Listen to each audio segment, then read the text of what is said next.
in the Senate, we still have confirmation hearings going on for various positions. This was a fun one. Here is the Senate Judiciary hearing, confirmation of Kristen Clarke. She is the Assistant Attorney General nominee. And John Cornyn grills her, and he thinks he's got a gotcha here. And apparently the staff at John Cornyn's office, not necessarily... not the brightest staff in the Senate. I mean, it certainly appears like they don't seem to be very diligent. Here is this exchange. Well, maybe there's a misprint, but I'm sure you can clear it up for me. Dating back to your days when in school, when you seemed to argue that African Americans were genetically superior to Caucasians. Is that correct? No, Senator. That I believe you're referring to an op-ed that I wrote at the age of 19 about the bell curve theory, a racist book that equated DNA with genetics and race. As a Black student at Harvard that time, we took grave offense to this book. It was co-authored by a Harvard professor. We did a number of events to speak out against the book, and this op-ed opened with a satirical reference to the statement that you just noted. Contemporaneous reporting by the campus paper made very clear that this was not a view that I espoused. What I was seeking to do was to hold up a mirror and put one racist theory alongside another to challenge people as to why we were unwilling to wholly reject the racist theory that defined the bell curve book. So this was satire?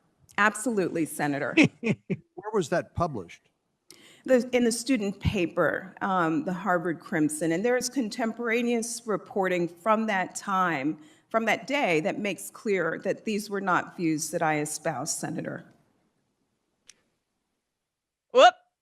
Where do I go from here? We need to have a office meeting, everyone. You got to say, I mean, for a piece of satire to function that well, I don't know when she was in college, but, 10, 15... The Harvard Crimson, ever heard of it? 10, 15, 20 years ago. I don't know when she was in college, but that's pretty impressive to have a piece of satire that is still working 20 years later, 10 years later. It is certainly effective. I think Cornyn saw the absurdity maybe of the bell curve at that point. There's a lot of people, I think, who should be embarrassed about their involvement of the bell curve. Well, at least her opposition and her protest to a Harvard professor being involved in those writings and authoring it, that has aged incredibly well. What will continue to age well is John Cornyn's look of befuddlement as he shuffles his papers, being like, damn, the cross-examining plan I had for the next few hours kind of out the window. So I'm just going to reiterate, go through my mind. What kind of questions can I ask?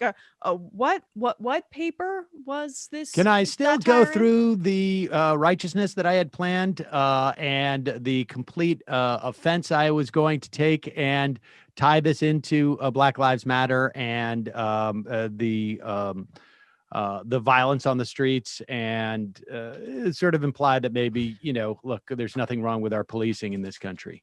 And he wasn't prepared. Yeah, he wasn't prepared to kind of nitpick her definition of satire. That would have been Ted Cruz, his Texan counterpart, would have been prepared in that way. John Cornyn isn't as bright, unfortunately, as the swarmy Ted Cruz. Well, and kudos to her for being prepared for that question. I am familiar with the experience of having written something satirical and having it be held against you. And in my instance, it took a little longer for the truth to win out. But congratulations to at the Kristen hands Clarke. of a disingenuous right winger each time. Indeed, some parallels there.